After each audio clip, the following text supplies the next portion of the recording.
It has hairy legs, lives in the shadows, has fangs, and it's even venomous. Here is the animal we've all been taught to fear. The spider. And yet, spiders are amazingly talented. Spiders have a range of abilities that fascinate scientists. They're very visual hunters. When they see a prey, they stalk it like a cat stalks a mouse. Inside this spider, you'll see that there's enough to build 3 full webs. The spider spits on it and the silk contracts and the prey item then can't move. Females are very aggressive. The female will often attack the male because if it's a bad mate, it would potentially be a good meal.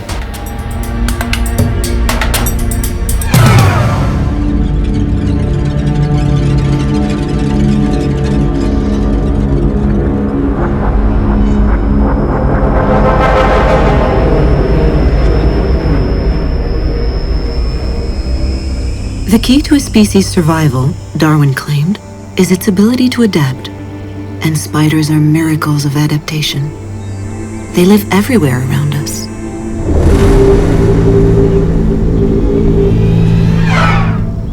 So far, 42,000 species of spider have been identified. Look carefully. There they are, in our homes, in our gardens.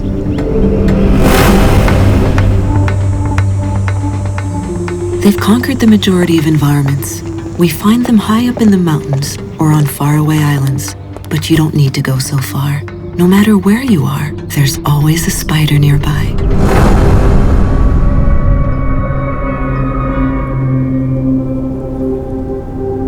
Spiders have conquered nearly the entire Earth.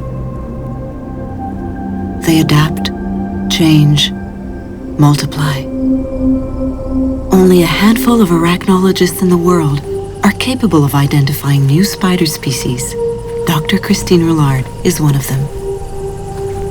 She is in charge of the extraordinary collection at the Natural History Museum in Paris, to which she keeps adding. For her, there are still tens of thousands of different spiders to discover.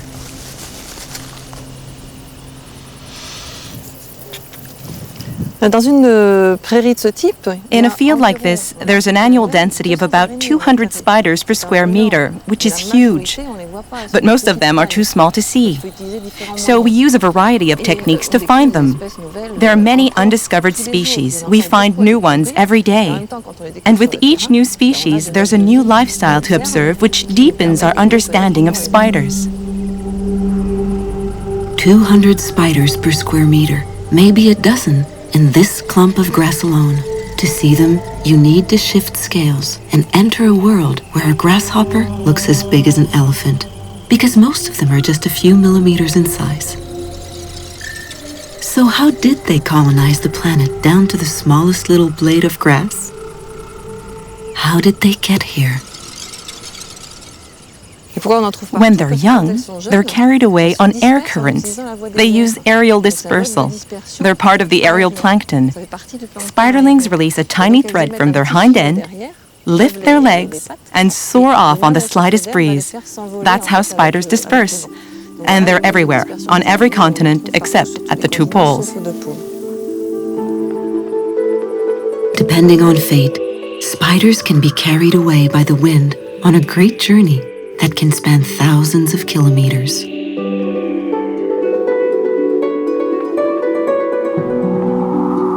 Some have even been captured at more than 4,000 meters altitude by testing balloons equipped to take air samples.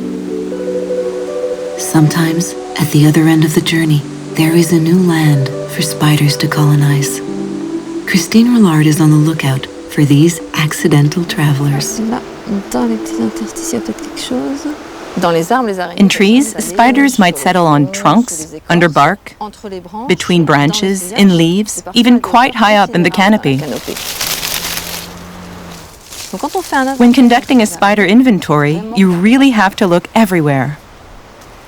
In fact, if spiders have survived so well over time, it's due to their ability to adapt, as well as a certain gift of evolution, silk.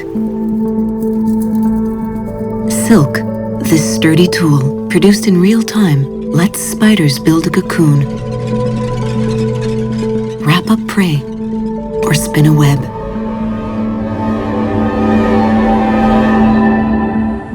In his rooftop lab at the University of Oxford, Chris Holland is attempting to unwrap the secrets of this fabulous material.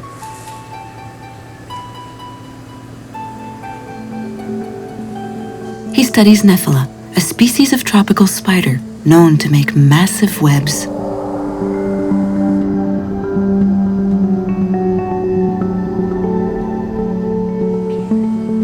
It's also a voracious subject. So the spiders that you see here aren't vegetarian. They eat flies, which is their favourite food. And this is how we feed them.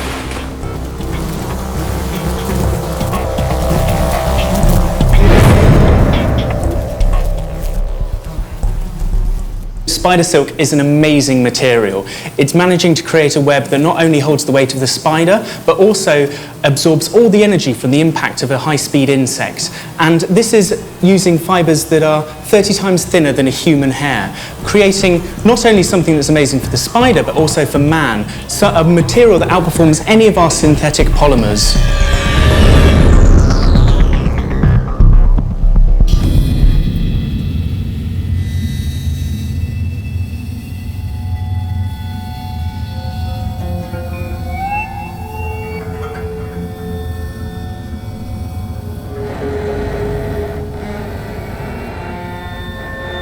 In order to study this material, Chris Holland harmlessly immobilizes the spiders and reels silk from them up to 30 meters at a time.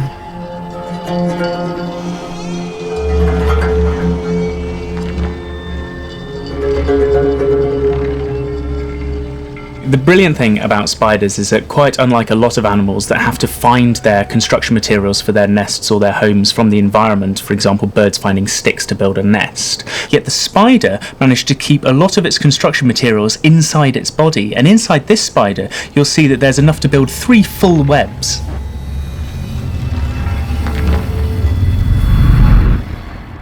Unspun silk is stored in the spider as a sort of protein soup floating in chaos. But as this soup is pulled through a specially shaped gland in the body, it undergoes an almost instantaneous transformation. As it comes out of the spider's body, the silk changes state and becomes solid.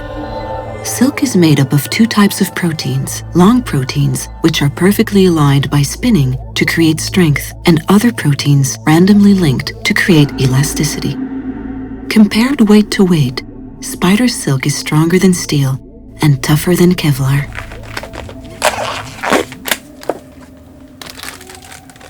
But how does silk change states so quickly?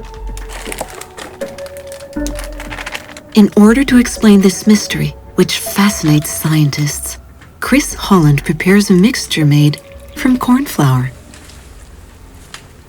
This is an example of a non-Newtonian material, and it's something that behaves either as a liquid or a solid, depending on how much energy you put into it. If I try and put my hand in very, very slowly, you'll see that it sinks. But however, if I try and put my hand in very, very quickly, you'll see it behaves much more like a solid and quite differently. If I take out this material, if I put energy into it very quickly, I can crumble it like a solid, but then very slowly, and it turns again into a liquid.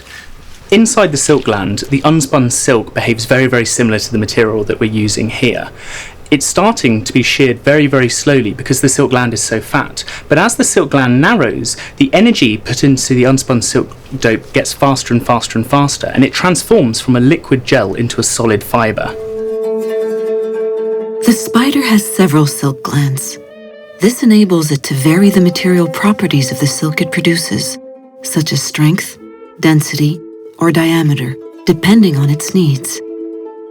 Spinning a web is a highly complex and carefully choreographed operation. The first threads, stretched out in a star shape to form a core support structure, are made with the strongest silk.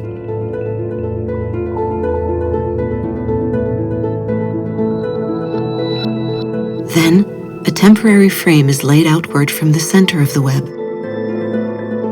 At this point, the nature of the silk changes. The spider moves back in towards the center, releasing a highly sticky, elastic silk.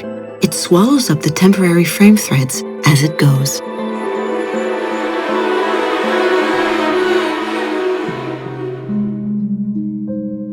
This trap's lethal weapon is sticky silk.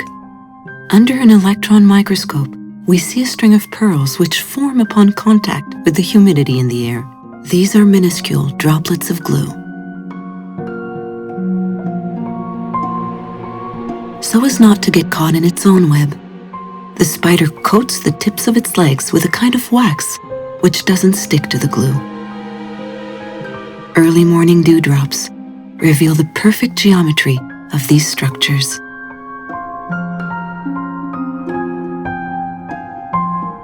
But their shapes are not random.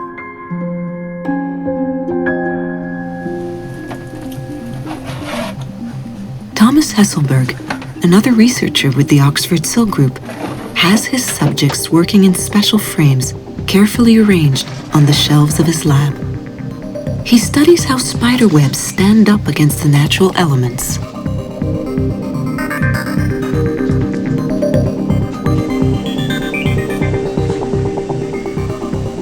If it's very windy, the spider will usually not build a web at all. But in low winds, the spider will build a specifically adapted web. So that means it will build smaller webs, takes shorter time to build, but also is less likely to be destroyed by the wind. In the university's wind tunnel, the researcher positions a spider on its web and gradually turns up the wind velocity. The circular form is an asset since it distributes forces evenly over the entire surface of the web, but only up to a point.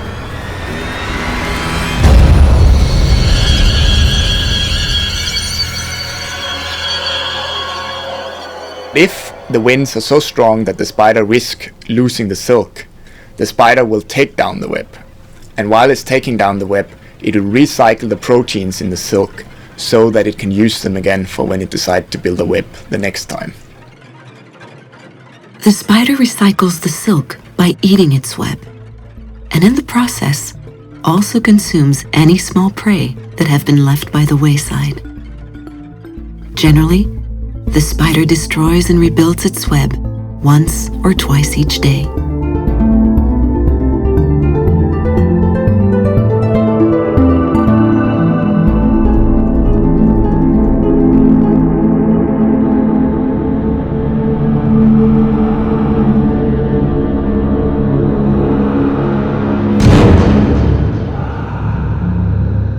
Spider webs come in a huge number of different sophisticated forms. There are many different structures which are marvels of engineering.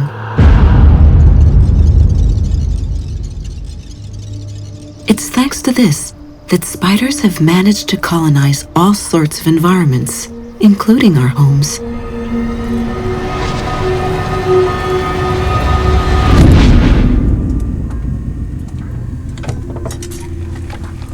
Christine Rollard doesn't merely find her research subjects in the great outdoors. Basements and attics are prime spots too. Rarely visited places where dust gathers on the webs, giving them a sinister, foreboding look. This is also the realm of a spider that can grow as big as a hand, crystallizing all our fears and anxieties.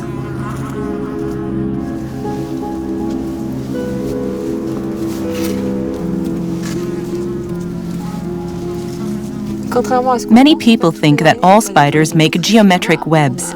Not so. This is an example of a sheet web with a funnel. Tegenaria make these. These spiders are commonly found in homes.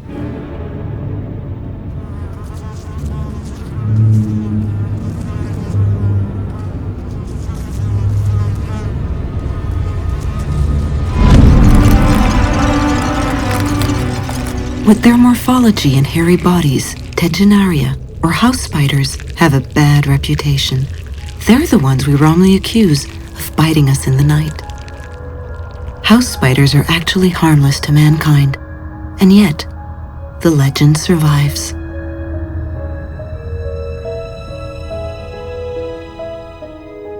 Another species commonly found in our homes is the cellar spider. It builds a loose, irregular, tangled web that traps prey as they walk by.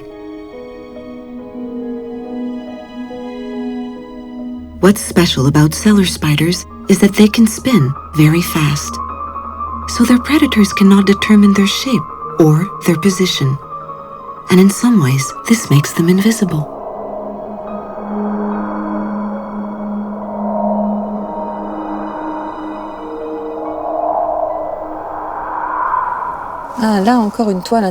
Here's another interesting web of a spider that's commonly found in homes. It's the window spider. One section of its geometric web doesn't have spirals. The spider waits in a nearby hideout that is linked to the center of the web by a signaling thread. When prey gets caught in the web, the spider reacts like a fisherman who's just had a bite on his line and races to the center of the web.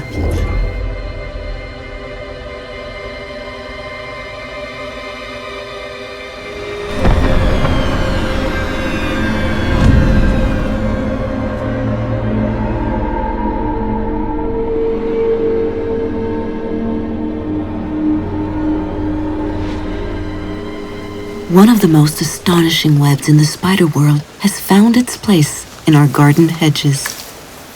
But in order to see it, first you need to find it. It's no bigger than half a grain of rice. Here we go. This spider has a distinctive trap. It builds a triangular web, and the spider forms a bridge between the branch of the hedge and a tension thread that holds up the triangle.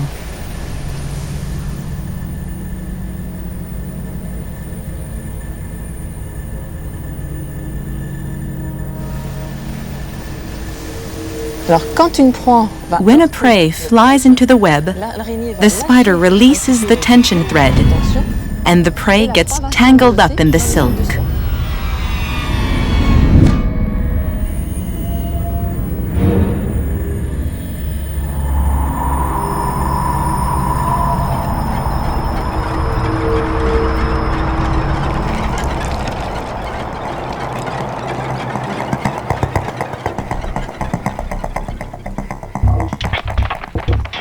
The web is what symbolizes the spider. Yet most species don't build them. Some opt for straightforward hunting.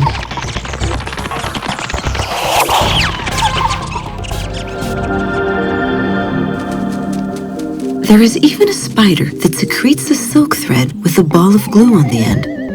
It then emits a chemical substance which attracts its prey. Then it captures them with a silk lasso. But you've seen nothing yet. Spiders also hunt each other. They're cannibals. Their prey is venomous and therefore dangerous to approach. One spider hunts from a distance, the spitting spider. It doesn't build a web, but throws one on its prey.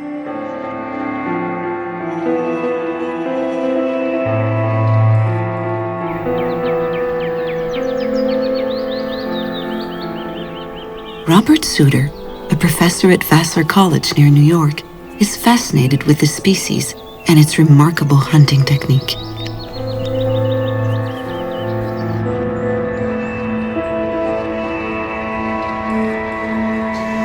Well, the trick is going to be to get this spider down right in front of the spitting spider.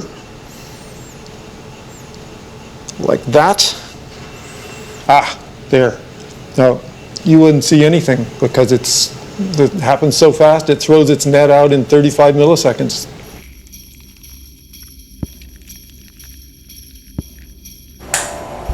Impossible to see such a fleeting movement with the naked eye. To witness it, Robert Suter has developed a unique system that lets him film at very high speeds. the spitting spider is immobilized on a glass slide and lit with a powerful beam of light.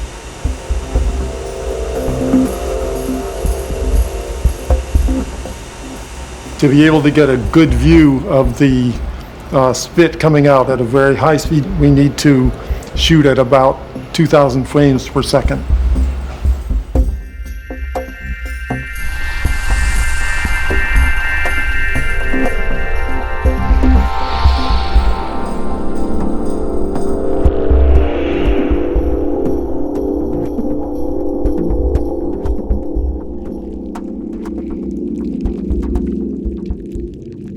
Evolution has transformed the spider's fangs into a silk-shooting cannon that moves back and forth at speeds never before witnessed in a living creature. This shows the fangs of a spitting spider going back and forth at about 1,000 times a second. That kind of motion can't be caused by muscles, at least not directly. Because muscles can't contract that fast. But they could be caused by the fluid flowing out very fast, causing these fangs to go back and forth, which is exactly what happens when you have a hose, turn the water on, and if you're not holding the end of the hose, it whips back and forth. The body of this spider has been seriously modified to make this hunting technique possible. It's the only species to possess an additional silk gland. This voluminous gland, located in the head, gives it a bulbous appearance. Using another type of system, Robert Suter has discovered that the spitting spider's silk has another, even more amazing quality. In this experiment, we're going to get the spider to spit at 2 wires. When the wires get wrapped up, we'll see whether the silk has a novel property, which would be to contract. And that pulls the 2 wires together.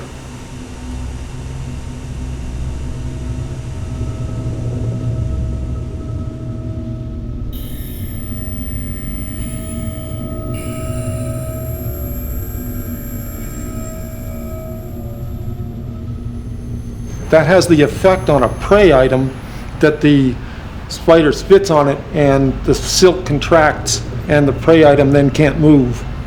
It's a good system. With its silk net cast at 100 kilometers an hour, the spitting spider is an amazing nocturnal hunter. But the likelihood of running into one is slim. During the day, it hides beneath rocks, safely out of reach from its predators. For some species, remaining hidden for as long as possible can be a highly effective hunting technique.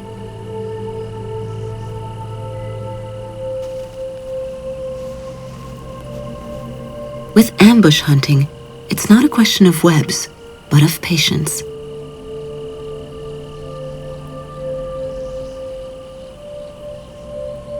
In the south of France, Christine Rollard is searching for trapdoor spiders, masters of camouflage. Many people think trapdoor spiders are found only in the tropics, but in fact, they live in warmer regions all over the world, maybe even in your own backyard. But they're inconspicuous and very well camouflaged in their surroundings. This is the entrance of a trapdoor spider's burrow. It's closed by a silk lid covered with a variety of plant matter. When hunting, the spider props the lid slightly open, then waits just behind it for prey to walk past within its reach. These underground hiding places have a more complicated structure than it first appears. These spiders are capable of digging a perfectly circular hole, more than 20 centimeters deep.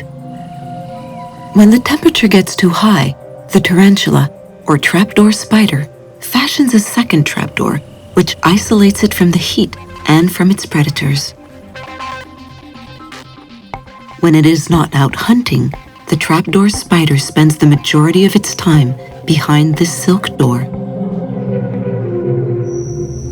In Asia, other species of spider have improved on this hunting technique. They weave silk trip ropes. These threads are linked up to the spider's leg. All it has to do is wait until a prey makes the rope move.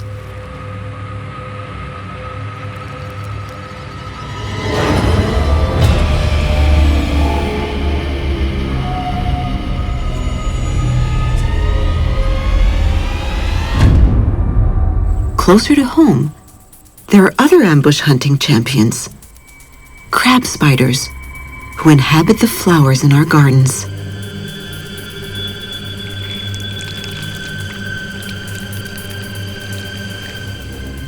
Some of these spiders can even change color to match the flowers in a few hours' time.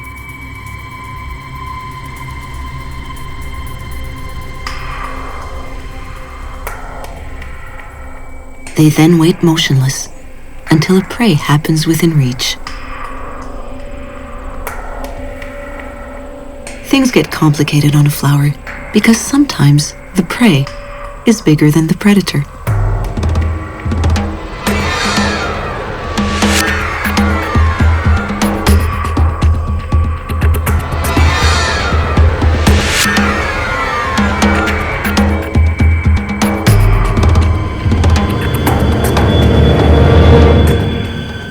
But the spider has a powerful weapon that plays a key role in its success: venom. The crab spider inoculates the butterfly with a neurotoxin that paralyzes it within seconds. The venom is injected through its fangs, a pair of hook-like appendages around the spider's mouth. It's generally harmless to humans, but lethal for many insects. In fact, it sets in motion an amazing process: exodigestion. When the venom penetrates the prey's body together with saliva, it liquefies the body tissue, allowing the spider to suck up its food without having to chew. Yet another spider specialty that contributes to the species' success. And the most amazing of them don't only attack insects. The Argyroneta, or diving bell spider, that lives in our swamps is the only entirely aquatic species of spider. Evolution hasn't gone so far as to give it gills. Instead, it seeks out little air bubbles from the surface that it traps and holds thanks to the tightly packed hair on its abdomen.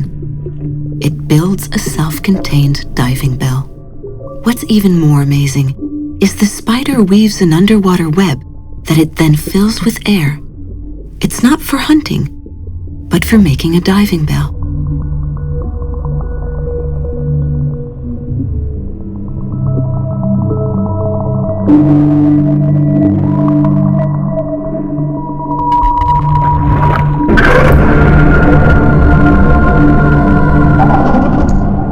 The spider's venom is effective enough that it can hunt fish.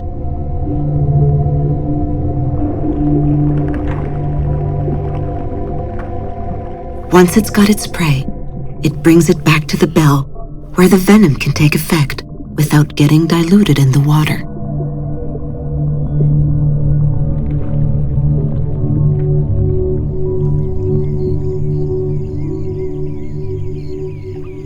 Although the Argyroneta is the only one of its kind, our fields are home to one of the largest families of spiders, with over 5,000 species, jumping spiders.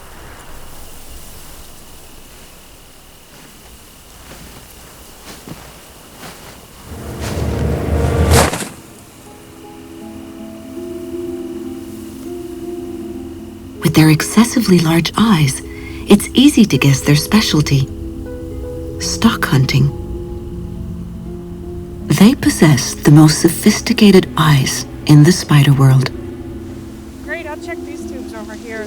Okay, I'll do this side. I'll let you know. Elizabeth Jacob from the University of Massachusetts tries to understand the properties of such developed sight. With her assistant, she has created an experiment to check if jumping spiders are capable of distinguishing colors. They've placed colored sticks in a meadow fitted with a small nesting place at the top. she checks if the spiders have settled in and built a nest. Okay, now we're going to take the spider out of its nest and put it next to a stick it's never seen before.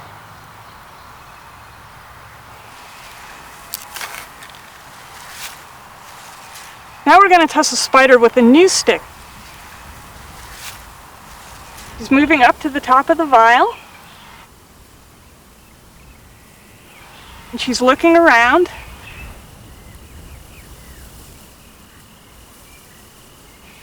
And it's moving towards the stick. The spider is now faced with a new stick, so it can't rely on chemical traces that it would have left in order to locate its nest. This means that it must use another sense to orient itself. It looks like the spider recognizes this color. In her lab, Elizabeth Jacob tries to understand how a spider only a few millimeters in size can have such detailed, accurate vision. Jumping spiders have really excellent vision. They have the best vision of any invertebrate that lives on land. And they use their vision in all kinds of ways. In particular, they use it when they're hunting. They hunt like a cat does. When they see a prey, they stalk it like a cat stalks a mouse. They'll hunch down and sneak up on it and then leap upon it.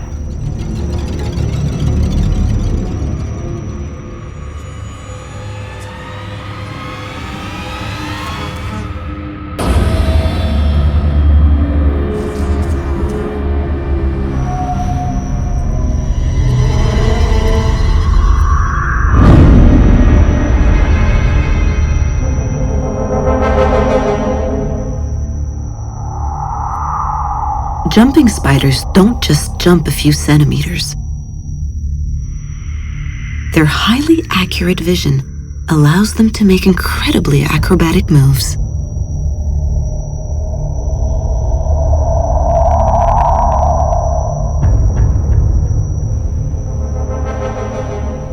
Our jumping spiders have 8 eyes.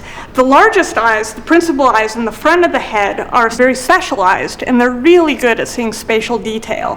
One of the things that we're interested in my lab is how the different eyes work together. And so we use a very simple technique. We simply paint over different pairs of eyes. So what Sky's done here is painted over the principal eyes.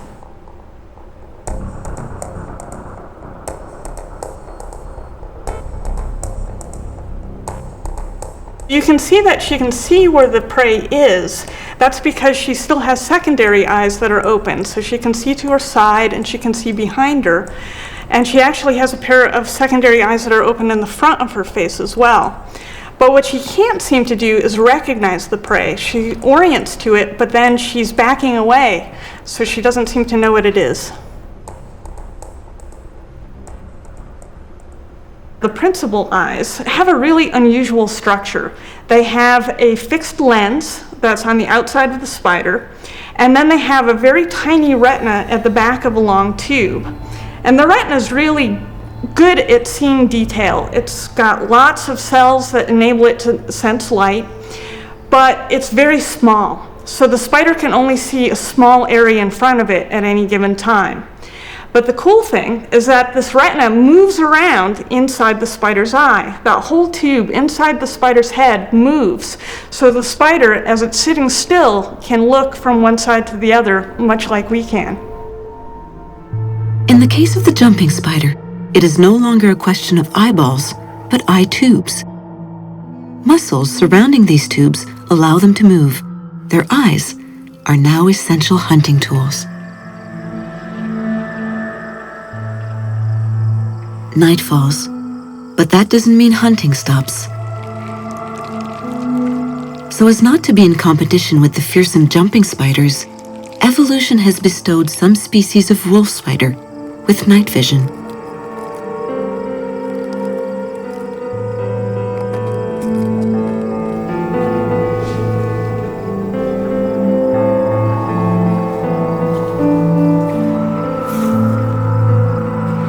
When Robert Suter shines his headlamp on the grass in this field, he sees the eyes of wolf spiders gleaming in the dark, like cat's eyes.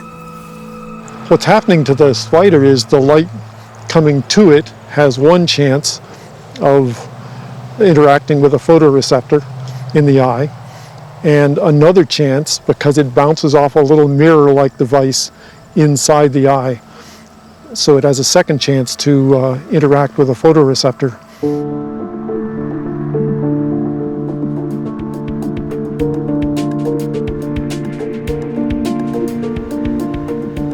Deer, dogs, cats all have eyes that will shine back at you. So evolution has seen fit in a way to enhance the vision of nocturnal mammals. It also enhances the vision of wolf spiders. They've come up with the same answer.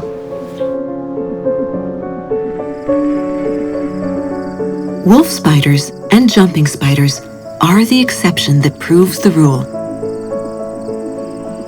Most spiders have poor vision.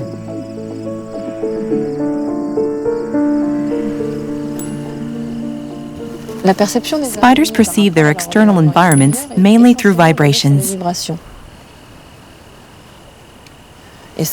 They have sensory organs all over their legs, different types of bristles which can detect vibrations. Spiders don't possess an auditory system, but the hairs on their legs are ultra-sensitive receptors, so sensitive that they can pick up the slightest movement of air produced by an insect's wings.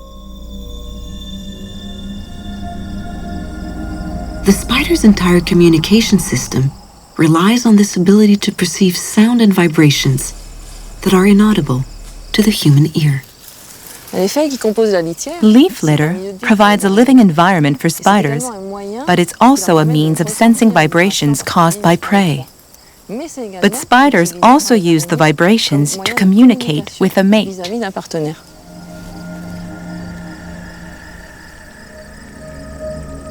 For some species, these movements and vibrations are indispensable for courtship, signals which are even inaudible to the ears of a scientist.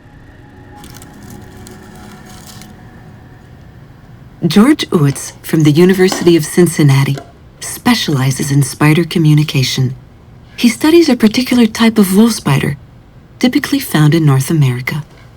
For over 20 years, he's been trying to decipher their highly elaborate body language. On this leaf, a female spider has laid down silk with chemical cues, which will stimulate the male to use courtship display.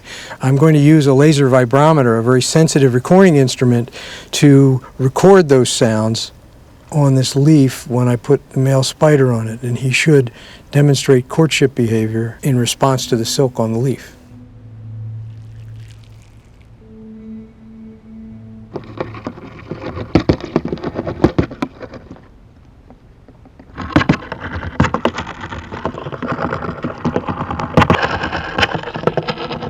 The male uses the dry leaf like a drum, in hopes that the female will detect his calls.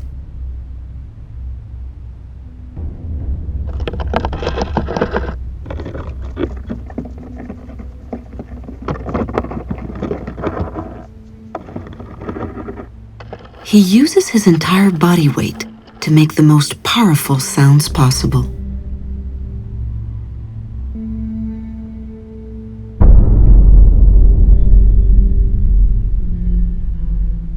Vibratory signals can contain a lot of information about the male that the female may be able to assess. For example, the amplitude, frequency of a seismic signal through a substrate may allow the female to assess the male's size, and the duration of the signal and the pulse rate of that signal may say something about the male's vigor or health.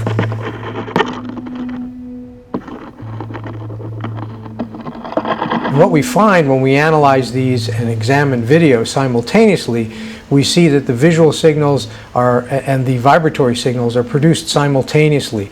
As a consequence, these multimodal signals make for a very effective and rather dramatic display.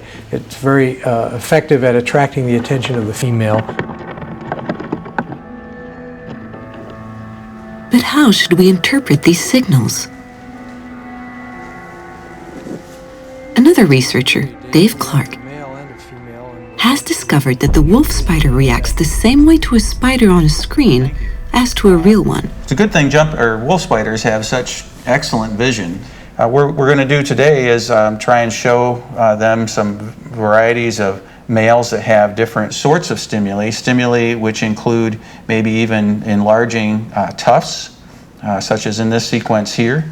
We could even do such things as change the behavior of the spider by making it move faster across the screen, changing the rate of its movement or other aspects of it.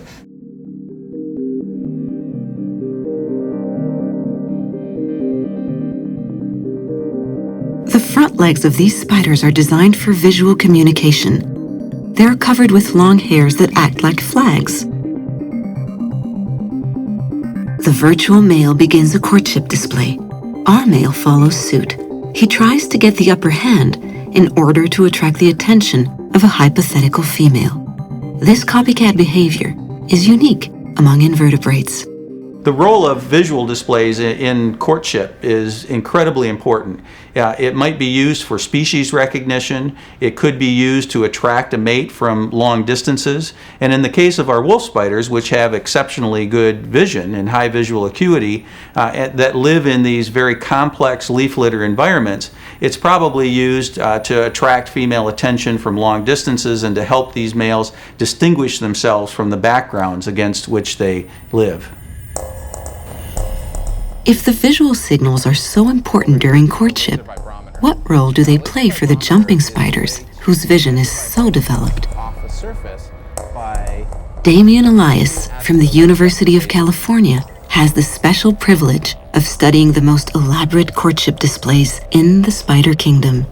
He positions a sleeping female jumping spider in the center of a small drum linked to a laser vibrometer. He then rotates the spider to face its partner.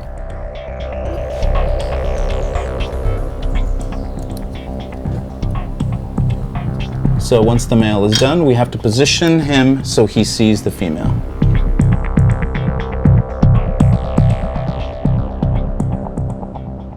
For the male, mating is risky business. Spiders are cannibals, and males are often smaller than females.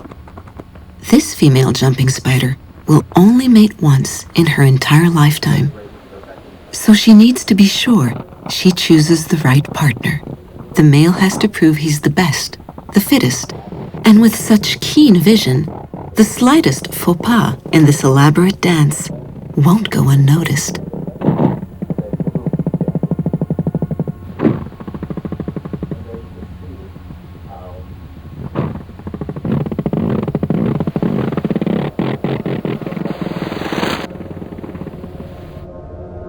All the while these legs are being moved, the abdomen is just moving very, very rapidly because it's the abdomen that is producing these vibrations and not the legs. So this is the fast leg motions, and this is going to show that little reach behavior.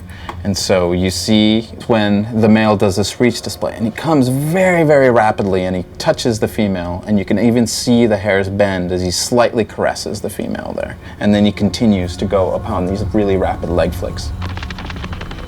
Evolution has played its part for the males. Their testicles are not linked to their reproductive organ. The male deposits some drops of sperm on a little web. He then fills up his copulatory bulbs, which are smaller legs at the front of his body. Mating is a high-risk game with one simple rule: mate without being eaten.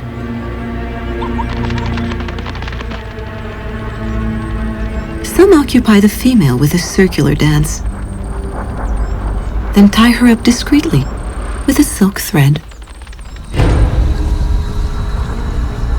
But it is the golden orb weaver that runs the highest risk. The difference in size between the male and the female is enormous, and the male can only reach the female when she's busy eating prey.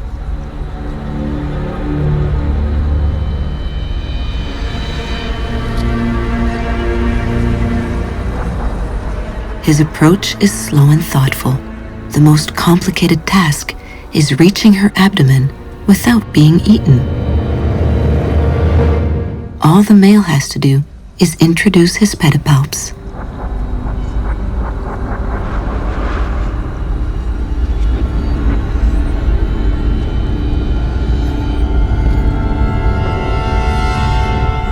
This time, the male gets away in good shape. Still, once the deed is done and the danger is past, this male can't resist the temptation of a nice meal.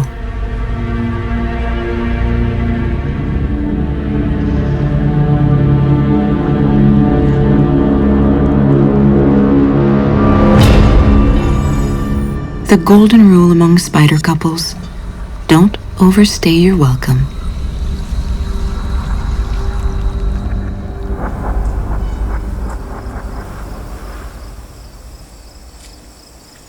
At some point after mating, the female lays her eggs. Once again, evolution has come up with some sophisticated strategies. Some spiders use their weaving expertise to ensure that their young can survive a long, cold winter. A lot of species only live for a year. For those that lay their eggs in the fall, like the banded epeira, this is a banded epeira cocoon, they protect their eggs by keeping them warm so they can make it safely through the winter, when temperatures often drop quite low. It's very sturdy, and there's a big difference between the temperature outside and the temperature inside with all these layers of silk.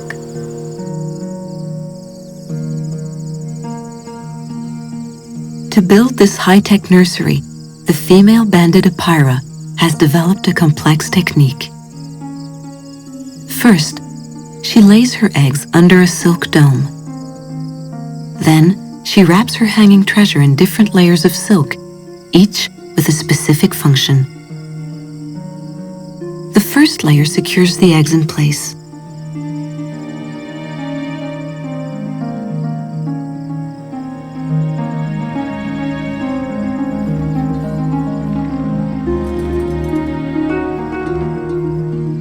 Next, the spider produces a very light, fleecy silk.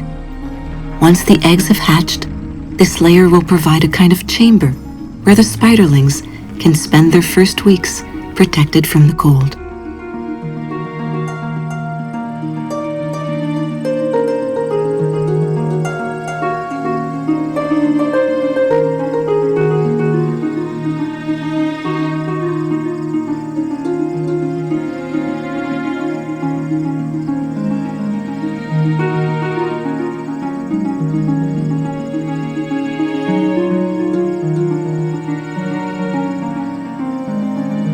The cocoon is now formed, and the mother spider covers it with a stiff envelope of silk. Finally, to hide her work and protect it from predators, she covers the cocoon with a layer of brown camouflage. It took 8 hours for the banded garden spider to create this little gem. Exhausted by her work, the female spider will soon die, but her descendants has now been ensured.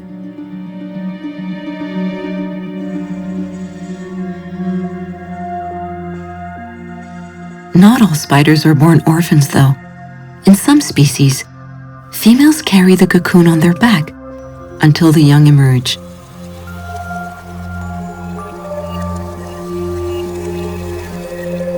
Like the wolf spider, which lets its young climb onto its back. The researchers have even seen females carry up to 100 little ones for over a week.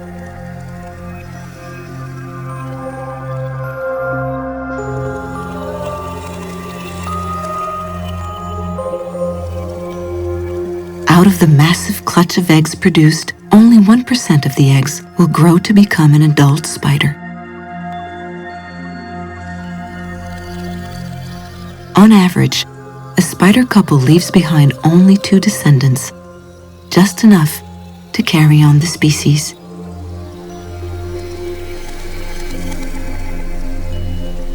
But before being able to take their turn to reproduce, the young adults must confront a number of predators.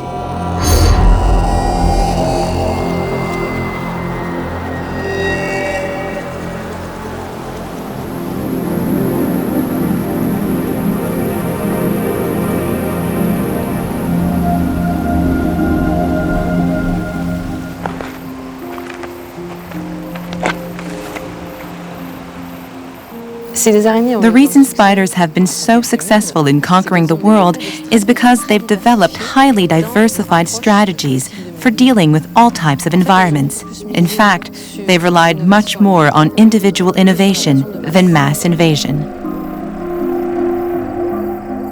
Highly effective innovations that have made them the greatest regulators of insects, way ahead of birds.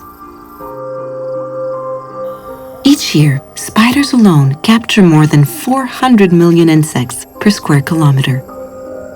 Their ecological role is crucial. And yet, spiders can't seem to shake their bad reputation. It's up to us to learn to look at them without fear as consummate role models whose lesson can be summed up in a single word: adapt.